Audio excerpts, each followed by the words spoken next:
Did she sing you lullabies to sleep? Pardon me? What song did she sing you to help you go to sleep? No, it was our father. Our father, after the whole day of interviews and lectures and letters, he did write some letters also. There are many letters in the archives. There are many, many handwritten. I can't understand how my father could have possibly done all that. Each Murshid got a letter, handwritten letter. There are many of them are in the archives. So after a whole day work, he still found time to come and sing to us in our bedrooms. Many of those songs I've written down.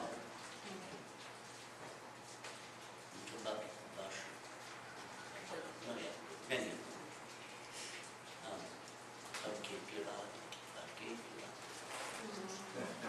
Pir Hidayat,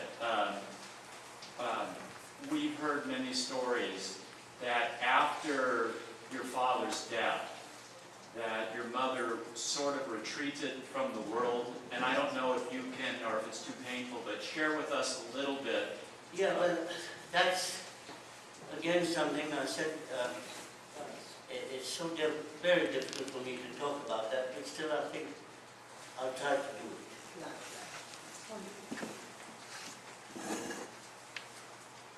You see, our mother was not only the wife of the father, she was not only the mother, but she realized, she was conscious, of the fact that he was really the source of motivation of the new impulse of the message of today.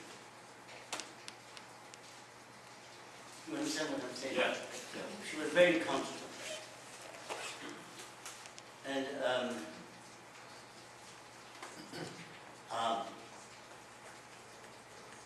both mother and father often did the practices together.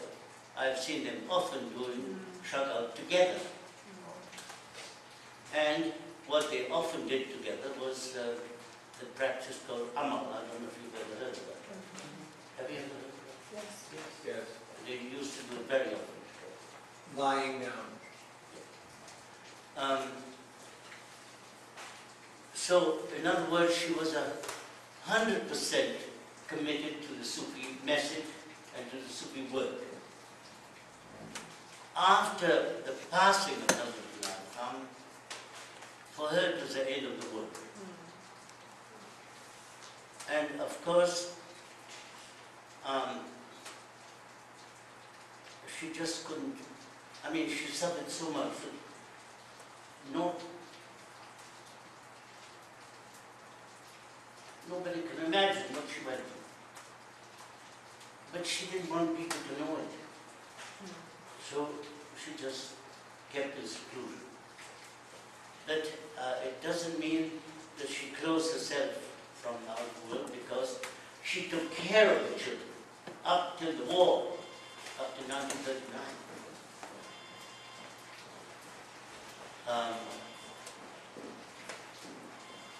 In other words, but you see, there was a big problem. All right, I'll say it frankly because I think it's really important to say. There was a big problem. And that was that in France, in those days, I don't know how it is in these days,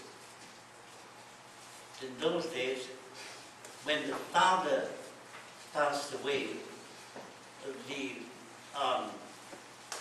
judge nominated a, what do you call it? A guardian. A guardian. And that's something my mother absolutely refused. She absolutely refused for a guardian to take care of the children. She said, no, it's my duty. And she just kept on that duty till the end. But that is a problem. That's the cause of many problems.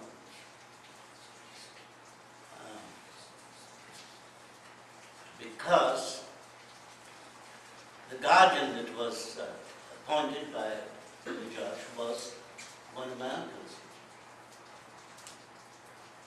So she said, no, it's my duty to take care of my children, not the guardian.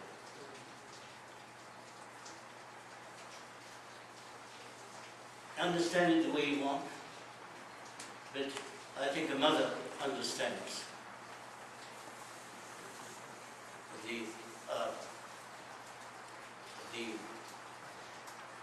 the good reasons why my mother absolutely refused.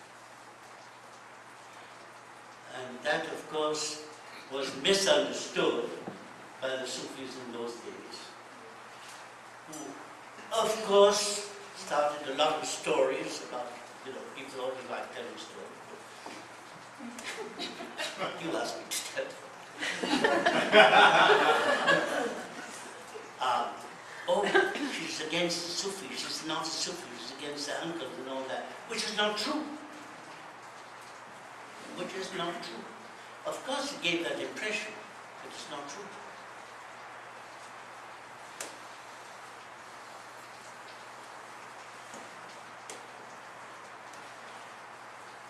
If my brother Pir-O-Murshid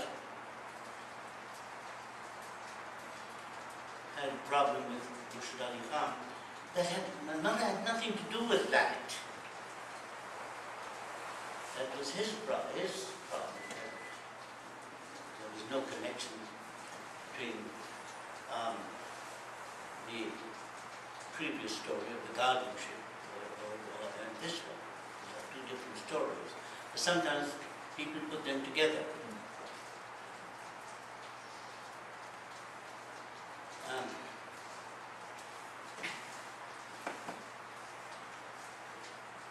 Yes, when she was a young girl, California, of course, she played the guitar. Oh, wow. Yes, she did play the guitar. Yes, yes. I forgot to tell you that. Yes. And Did she have it with she you? had a guitar, yes. And she was extremely, she was a fan of Segovia. You've heard of Segovia? Yes. Can you tell us of her sense of humor? Yes, can you tell us of her style of humor, her sense of humor, how it manifested? Well, you know that as usually, I think, generally Americans are very humorous.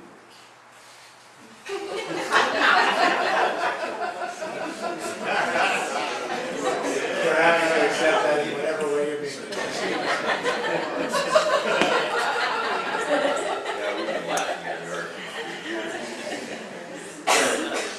Of course, there was a problem which I must say she handled really geniusly. Well, she was young when she married, but she was still young in the later days. So she was always younger than the Sufis, who were much elderly. The Sufis in those days were more elderly people. And so, of course,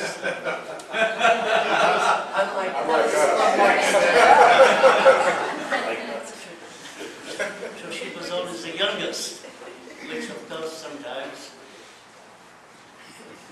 well, let's put it this way, just to be frank, she did laugh at certain things that were funny.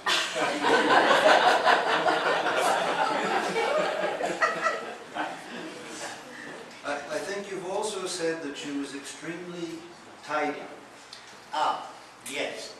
My mother, of course, was, well, I don't like using the word fanatic. She was she was tremendously tidy. Everything had to be absolutely correct and tidy and just everything in the right place. A fork had to be like that and not like that. Just to give you an example. And, well, you know, living with 3 Indians in the house, I think it was very necessary. You know, I would have used the word hopeless.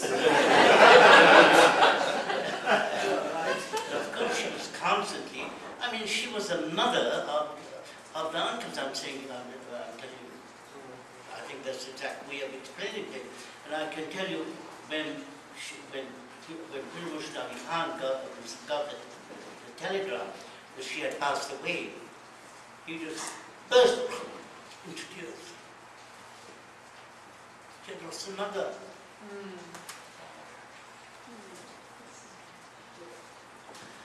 Yes, that's again another story which stays a mystery, and although I know the truth, I'm going to leave it as a mystery. Did she have some special girlfriends or special friends? Yeah, but I haven't told the story yet. Oh. That I said must stay as a mystery. Nobody knows where she is buried.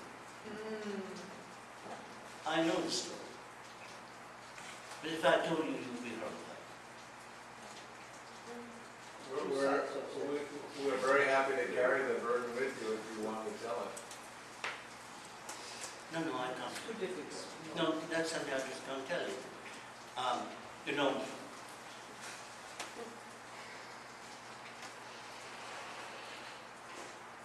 many things have happened in just a moment.